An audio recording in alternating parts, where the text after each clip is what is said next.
This is TRS Television, your digital-first Pan-African news network. In business, Nigerian Electricity Regulatory Commission plans tariff review in July. Price of staple food increased as it puts households under pressure. Egypt and Sudan sign aviation memorandum of understanding. You're watching Business Report Africa, and I am Rose Audu. The Nigerian Electricity Regulatory Commission says another tariff review for Nigeria's 11 power distribution companies would hold in July. The Commission explained that the extraordinary tariff review is as a result of gas prices, available generation capacity, changes in inflation, foreign exchange, and capital expenditure. It said the multi-year tariff order provided for minor reviews in every 6 months and major reviews in every 5 years. The Commission, however, stated that extraordinary tariff reviews were done in instances where industry parameters have changed from those used in the operating tariffs. The latest data from the Central Bank of Nigeria have shown that the quantity of foreign exchange used for oil imports in 2020 was $1.32 billion as compared to $2.10 billion in 2019.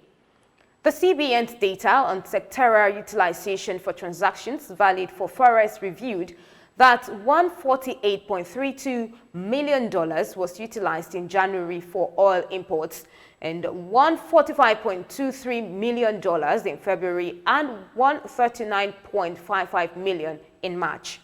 Fuel consumption and imports jumped to record low in the second quarter of 2020 amid the lockdown imposed by the federal government to contain the spread of COVID-19 pandemic in the country. And report has it that in less than a year, the average prices of most main food consumed by average Nigerians as garri, maize and beans have doubled.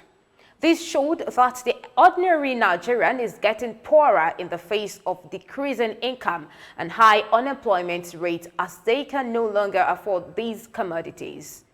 Meanwhile, recent data shown by the National Bureau of Statistics show that between March of 2020 and March of 2021, the average price of 1 kilogram of white garri, maize, beans, and local rice has increased by 66.5% and 57.4%, 43%, and 25% respectively.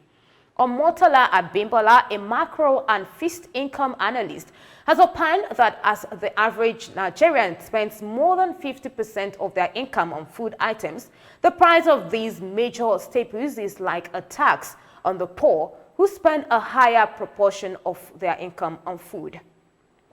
Reports from the Kenyan Ports Authorities have it that a 6-lane concrete link or road has been completed. This link is expected to ease the cargo movement from Mombasa Port. Vincent Sidai, KPA General Manager for Infrastructure Development, reviewed that the road worth 2 billion shillings is co-financed by KPA and Trademark East Africa. Its major purpose is to increase port capacity and set the tone for economic benefits. And Kenyan National Treasury will get 1.3 billion shillings in dividends from the Kenyan Electricity Generating Company.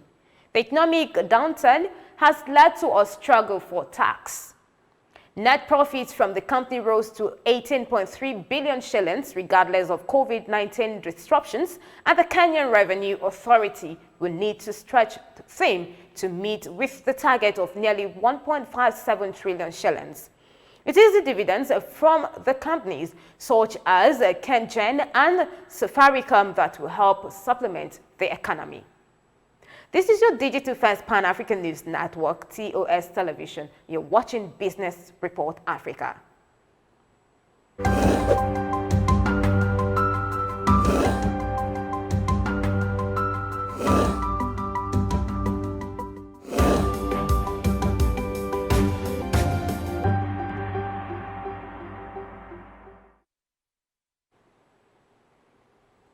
Welcome back.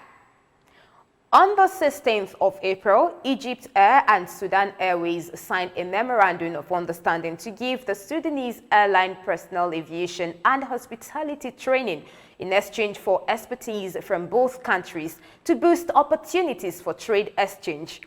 The Sudanese and Egyptian ministers of transport Mukani Moussa and Kamel El-Wazir held bilateral talks on the development of the transport sector and the promotion of trade exchange. The fact that both countries share a history is proof that more opportunities will be generated to serve them on economic and trade agreement terms.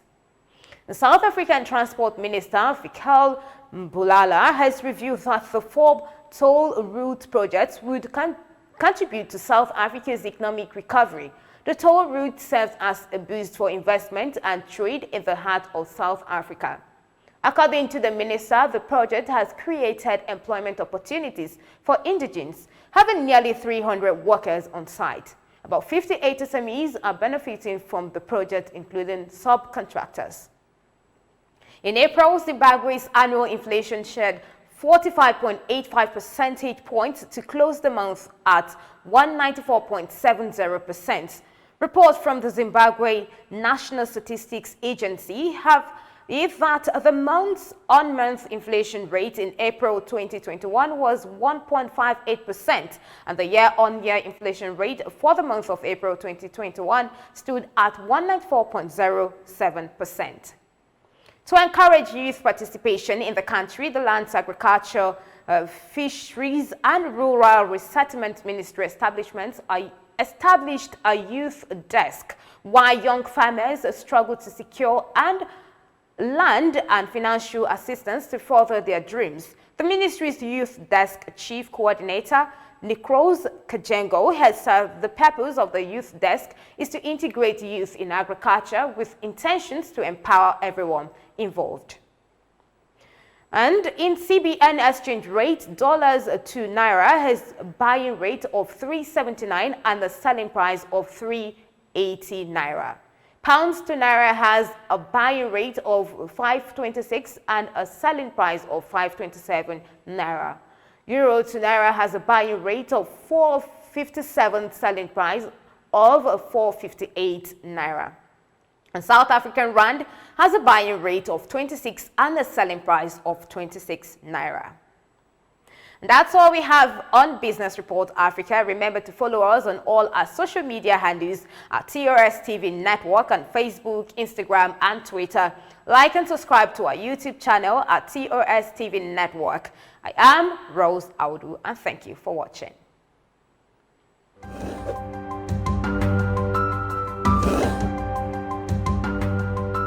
Yeah.